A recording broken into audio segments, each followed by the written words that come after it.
کہ میرے نبی پاک علیہ السلام نے تربیت کی تھی نا حضرت فاطمہ کی. فرمایا بیٹے تیرا خامد اسی طرح ہے کہ جس طرح تیرے لیے مجازی خدا ہوتا ہے. اگر میں کسی کو سجدے کا حکم دیتا تو عورت کو کہتا خامد کو سجدہ کرے.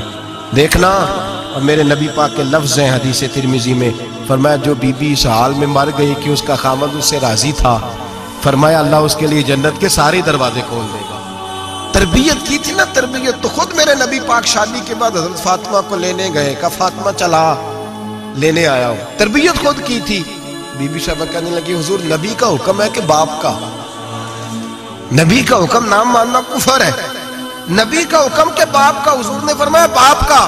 کہنے لگی محبوبہ بیٹھ جائیں، جب تک علی نہیں آئیں گے میں کوئی نہیں جاؤں گی. آپ کی تربیت کا نتیجہ ہے. میں کیسے چلی جاؤں جب تک شیر خدا نہیں آتے. کچی زمین پر یوں اللہ کے رسول تامت سمیٹ کے بیٹھ گئے. دیر کے بعد حضرت علی آئے. ماتھے پہ شکن نہیں. ایک دفعہ نہیں حضور نے کہا کہ میرے گھر میں پلا ہے. جناب علی تو کچھ سالوں کے تھے جب حضور کے در اقدس پہ آ گئے.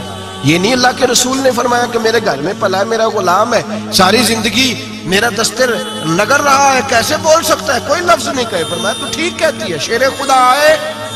میرے کریم رسول نے فرمایا علی اگر تو اجازت دے تو میں فاطمہ کو لے جاؤں. تو کہا یا رسول اللہ میں آپ کو اجازت دوں؟ تو امیر حرم، میں فقیر بے نوا، تو کجا من کجا. حضور میں آپ کو اجازت دوں. فرمایا بھائی فاطمہ نہیں مانتی. کہتی ہے وہ کہے او میرے بھائی دین جب آئے گا نا، دین جب آئے گا. سیدہ طیبہ طاہرہ حضرت خدیجہ الکبریٰ کی سہیلی ملنے آئی اور حضرت خدیجہ کے پھٹے ہوئے کپڑے اور پیبند والے کپڑے دیکھ کے تو رو پڑی. کہنے لگی تم مکے کی ملکہ تھی اور دنیا تیری مثال دیتی تھی، اور خدیجہ یہ تو نے کیا حال کر لیا؟ فرمایا چپ کر، میں اس حال میں راضی ہوں جس میں میرے رسول راضی ہے.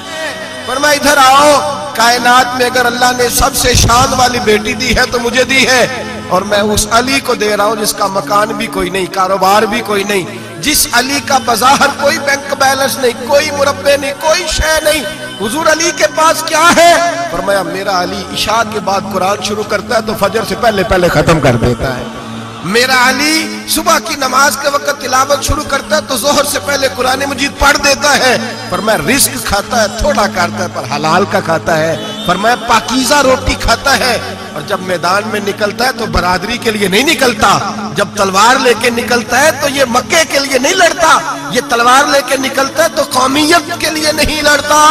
محبوب کس لیے لڑتا ہے؟ فرمایا یا خدا کے لیے لڑتا ہے یا محمد مصطفیٰ کے لیے لڑتا ہے. اس کی تلواریں پاکیزہ، نظریات پاکیزہ. دیکھو میں بیٹی کا نکاح کہاں کر رہا ہوں. میرے بھائی ہم جو بنیاد بنا رہے ہیں تو کہتے بات نہیں مانتی بہو. تو میں نے کہا بالکل صحیح کرتی ہے، نہیں ماننی چاہیے اسے، اس لیے کہ دولت پہ آ کے لائے ہو، بہو تھوڑا لائے ہو.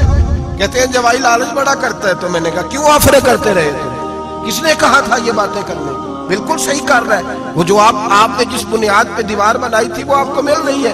میرے نبی کریم صلی اللہ علیہ وسلم نے فرمایا جب تو گھر بنانے لگے، بچی اور بچے کے لیے رشتہ ڈھونڈنے لگے، دین کو، اگر بچے کے دل میں خوف خدا ہوگا تو بیوی کو مارتے وقت ڈرے گا، 100 دفعہ خیال آئے گا. عورت کے اندر خوف خدا ہوگا تو سمجھے گی میرا خامند ہے. اگر وہ نماز سے، قرآن سے، نبی پاک صلی اللہ علیہ وسلم سے وابستہ ہوں گے میاں بیوی تو ان کے اندر ضرور کچھ نہ کچھ تصورات آئے. محبوب سبحانی، غوث سمدانی، شیخ عبد القادر جیلانی رحمت اللہ علیہ، آپ کے والد گرامی فرماتے ہیں کہ میں بھوک بڑی سخت لگی ہوئی تھی، بڑی سخت بھوک لگی تھی تو ایک سیب بہتا ہوا جا رہا تھا، پانی میں تو اٹھایا تو کھا لیا. دل میں خیال آؤ ہو پتہ نہیں کس کا تھا.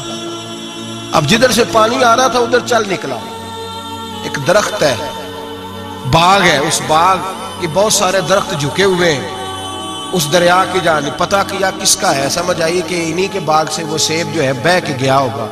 کہتے ہیں مالک کے پاس گیا، میں نے جا کے کہا بزرگوں، بڑے نیک آدمی تھے، ان سے میں نے کہا بزرگوں، غوث اعظم کے والد کہتے ہیں، میں نے کہا بزرگوں ایک سیب کھا لیا ہے.